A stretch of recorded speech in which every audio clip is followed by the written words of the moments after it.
ঠাকুমা, ও ঠাকুমা, আমার পড়া হয়ে গেছে। তুমি যে বলেছিলে পড়া হয়ে গেলে একটা গল্প শোনাবে, কই বলো গল্প। হ্যাঁ দিদি ভাই, তোমার পড়া হয়ে গেছে? তাহলে আমার কাছে এসে বসো দেখি, তোমায় একটা গল্প শোনাই।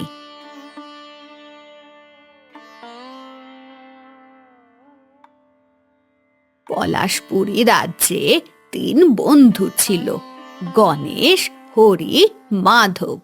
এই 3 বন্ধুদের খুব মিল ছিল, কিন্তু সেই 3 বন্ধু ওই রাজ্যের রাজকন্যাকে খুব পছন্দ করত।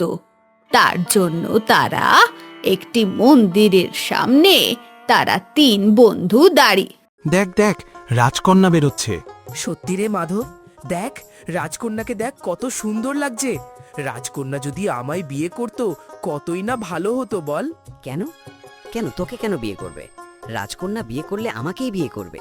তোরা স্বপ্ন দেখা বন্ধ কর। রাজকন্যা যদি বিয়ে করে আমাকেই বিয়ে করবে। আচ্ছা আচ্ছা, ওইসব বাদ দে, তোরা কাজটা আগে করি। না রে না, আমি যাব না ওখানে। কেন যাবি না কেন? কালকেই তো আমাদের 3 জনের এই নিয়ে কথা হলো, আর যাবি বলেই তো আমরা এখানে এসেছি। এখন তুই বলছি যাবি না? না রে হরি, গণেশ ঠিকই বলছে। আমি গ্রামের লোকেদের থেকে খোঁজ নিয়েছি।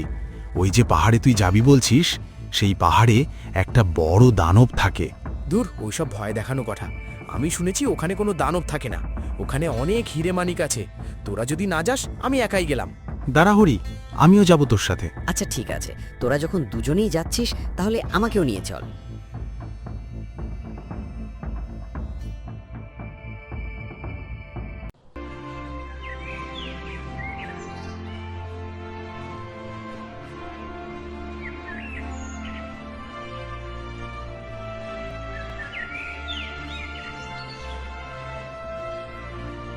আরে হরি, এই রাস্তা যে শেষই হচ্ছে না।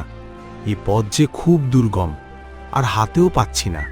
এদিকে সন্ধেও নেমে এলো।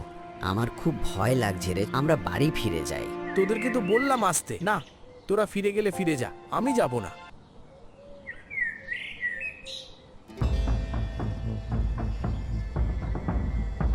কি ব্যাপার, আমরা তখনই থেকে হেঁটে যাচ্ছি, এখনো পাহাড়টা শেষই হচ্ছে না।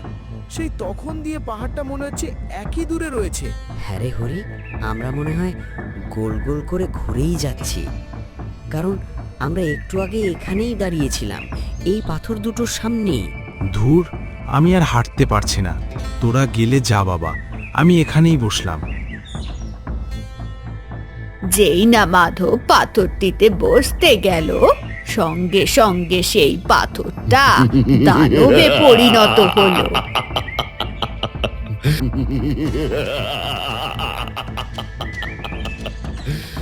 ওরে বাবারে, কিরে! আরে হরি, তোকে আমি বলেছিলাম যে এই পাহাড়ে আসতা না। এখন মনে হচ্ছে 3 জনেই মরবো। হ্যাঁ রে, তোরা ঠিকই বলেছিলিস। সব পালারে পালা, প্রাণ বাঁচাতে চাইলে তাড়াতাড়ি পালা। এই দাঁড়াও দাঁড়াও, তোমরা ভয় পেও না, ভয় পেও না। আমি তোমাদের কিছু করব না। তোমরা যে আমার প্রাণ বাঁচিয়েছো, আমি এখানে অভিশপ্ত পাথর হয়ে বন্দি ছিলাম, আর তোমরাই আমাকে মুক্তি করেছো। তুমি সত্যি বলছো তো? তুমি আমাদের কিছু করবে না তো? না না, ভয় পেও না, আমি তোমাদের কিছু করব না। আমার এই প্রাণ বাঁচানোর জন্য তোমাদের আমি পুরস্কার দেব। পুরস্কার? তুমি কি আমাদেরকে হিরে মানিক দেবে?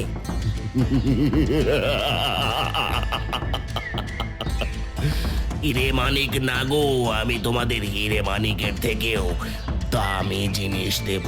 হিরে মানিকের থেকেও দামি জিনিস কি দেবে গো তুমি আমাদের? এই নাও, আমার এই হাতে 3টে জিনিস আছে। একটা হলো উড়ন্ত মাদুর, আর একটি হলো জাদুর আয়না, আর একটা হলো একটা লেবু। তোমরা তোমাদের পছন্দ মতো বেছে নাও। এই বলে 3 বন্ধু মিলে কারাকারি করে বেছে নেয়। এই, আমি উড়ন্ত মাদুর পেয়েছি। আমি তো আয়না পেয়েছি। আমার ভাগ্যে শেষকালেই লেবু। তুমি মন খারাপ করো না, এর যে সে লেবু নয়, এ হলো জাদুর লেবু। এই লেবু দিয়ে তুমি যে কোনো একজনের প্রাণ বাঁচাতে পারবে, আর তুমি এই মাদুর দিয়ে যে কোনো জায়গায় উড়ে যেতে পারো। আরে যে সে আয়না না, তুমি যখন যাকে দেখতে চাইবে তাকেই দেখতে পাবে। এই বলে দানব চলে গেল। গণেশ, তাহলে তো আর দেরি করিস না, তোর জাদুর মাদুরে করে বাড়ি যাক যাক।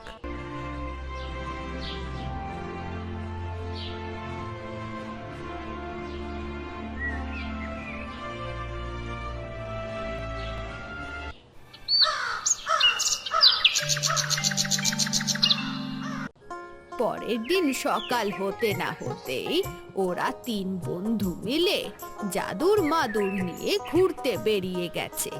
তারা ঘুরতে ঘুরতে অনেক দূরে এসে পড়েছে। আরে দেখ, তোরা দেখ, এই রাজ্যটাকে কি সুন্দর লাগছে ওপর দিয়ে। হ্যাঁ রে মাধব, ঠিকই বলেছিস। আচ্ছা মাধব, তোর আয়নাতে যাকে ইচ্ছা তাকে দেখা যাবে, তাহলে আমায় একবার দে না, আমি একজনকে দেখব, খুব ইচ্ছে করছে দেখতে। কি রে হরি, তুই আবার কাকে দেখবি? আচ্ছা আচ্ছা, বুঝেছি, তুই নিশ্চয়ই রাজকন্যাকে দেখবি। হ্যাঁ রে ভাই, আমার খুব ইচ্ছে করছে রাজকন্যাকে একটিবার দেখতে। জাদুর আয়না, জাদু আয়না, তাড়াতাড়ি রাজকন্যাকে দেখাও। না রাজামশাই, আর কোনো আশা নেই।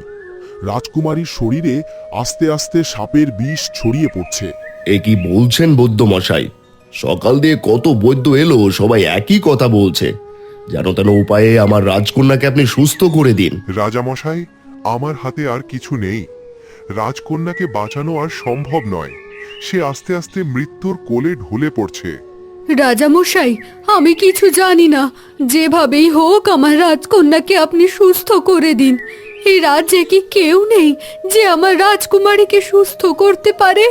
মন্ত্রী, তুমি এক্ষুনি ঘোষণা করে দাও যে আমার রাজকন্যার প্রাণ বাঁচাবে, আমি তাকে রাজকন্যার সাথে বিবাহ দেব। একই দেখলাম আমরা, রাজকন্যা অসুস্থ। রাজকন্যার যে বড় বিপদ, আমাদের শীঘ্রই রাজপ্রাসাদে যেতে হবে। কিন্তু আমরা যে অনেক দূরে চলে এসেছি। কেন? আমার কাছে তো জাদুর মাদুর আছে, আমরা এক্ষুনি রাজপ্রাসাদে পৌঁছে যাব। তাহলে আর দেরি কিসের, তাড়াতাড়ি চল রাজপ্রাসাদে। জাদুর মাদুর, আমাদের তাড়াতাড়ি রাজপ্রাসাদে নিয়ে চলো।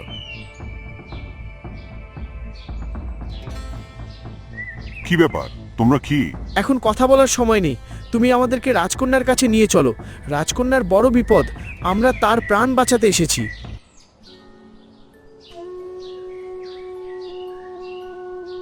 এই তোমরা কে? তোমরা এভাবে ঘরে ঢুকে এসেছো কেন? রাজামশাই, আমরা রাজকুমারীর প্রাণ বাঁচাতে এসেছি। তোমরা পারবে আমার রাজকন্যার প্রাণ বাঁচাতে? এই বলে হরি লেবুটি নিয়ে রাজকন্যার মুখে চিপে দিল, আর সেই সময় রাজকন্যা চোখ খুলল এবং সুস্থ হয়ে গেল। এ কি আশ্চর্য কাণ্ড! কি করে সম্ভব এটা? এত বৈদ্য যায়, সেও আমার রাজকুমারীকে বাঁচাতে পারলো না। তোমরা কি করে আমার রাজকুমারীকে বাঁচালে? তারপর তারা তিনজন তাদের সাথে ঘটে যাওয়া সমস্ত ঘটনা রাজাকে খুলে বলে। তাহলে তো তোমরা তিনজনে আমার রাজকুমারীর প্রাণ বাঁচানোর জন্য সমান অংশীদার। কিন্তু আমার শর্ত মতো আমি আমার রাজকুমারী বিবাহ তোমাদের তিনজনের সাথে দিতে পারি না। যে কোনো একজনের হাতে তুলে দেব আমার রাজকুমারীকে। রাজকুমারীকে বিবাহ আমিই করব, কারণ এর প্রাপ্য আমারই। আমার জাদু আয়না যদি না দেখতাম, তাহলে আমরা জানতেই পারতাম না যে রাজকুমারী অসুস্থ। না, এই প্রাপ্য পুরোই আমার। আমার কাছে যদি আমার উড়ন্ত মাদুর না থাকতো, তাহলে আমরা এত তাড়াতাড়ি রাজপ্রাসাদে আসতে পারতাম না, আর রাজকুমারীর প্রাণ বাঁচাতে পারতাম না। আচ্ছা, সে না হয় বুঝলাম। তা হরি, তুমি যে কিছু বলছো না, তুমি কি রাজকুমারীকে বিয়ে করতে ইচ্ছুক না? রাজামশাই, তেমন কোনো ব্যাপার না। আপনি যা সিদ্ধান্ত নেবেন আমি তাই মাথা পেতে নেব, কারণ আমরা তিনজনেই সমান অধিকারী। তোমাদের তিনজনের কথা শুনে আমি এই সিদ্ধান্ত নিলাম যে আমার রাজকুমারীকে বিয়ে করার উপযুক্ত পাত্র হলো একমাত্র হরি। তার কারণ হলো জাদুর আয়না। জাদুর মাদুর শতবার ব্যবহার করা যাবে, আর জাদুর লেবু যেটা হরি ব্যবহার করেছে সেটা একবারই ব্যবহার করা যাবে। তা হরি নিজের কথা চিন্তা না করে আমার রাজকন্যাকে তা দিয়ে সুস্থ করে তুলেছে। তাই হরি হলো উপযুক্ত পাত্র। এতে তোমাদের কোনো আপত্তি নেই তো? না রাজামশাই, এতে আপত্তি কিসের? এমনিতেই তো হরি রাজকুমারীকে পছন্দ করত, তাই জন্যই তো হরি আমার জাদুর আয়নাতে রাজকুমারীকে দেখতে চাই। তখনই তো দেখতে পেলাম রাজকুমারী অসুস্থ। তাহলে এ তো খুব খুশির খবর, আমাদের বন্ধু হরির সাথে রাজকুমারীর বিয়ে হবে। রাজামশাই, আমি আপনার সাথে একমত। আর তোমরা মন খারাপ করো না, তোমরা আমার রাজকুমারীর প্রাণ বাঁচাতে সমান অধিকার, তাই আমি তোমাদের খালি হাতে ফেরাবো না। আমি তোমাদের হিরে মানিক দিয়ে ভরিয়ে দেব, আর কাল হবে রাজকুমারীর সাথে হরির বিবাহ। এই পলাশপুর রাজ্য কাল বিবাহতে মেতে উঠবে। দিদি ভাই, গল্পটা কেমন লাগলো তোমার? এই তো খুব মজার গল্প ছিল ঠাকুমা। অবশেষে রাজকুমারীর সাথে হরির বিয়ে হলো। তাহলে দিদি ভাই, তোমাকে আর আমাদের সকল বন্ধুদের একটা প্রশ্ন জিজ্ঞাসা করছি। রাজকুমারীর প্রাণ কি দিয়ে বাঁচিয়েছিল? যারা এই প্রশ্নের সঠিক উত্তর দিতে পারবে তাদের মধ্যে কিছু জনের নাম পরবর্তী ভিডিওতে দেখানো হবে।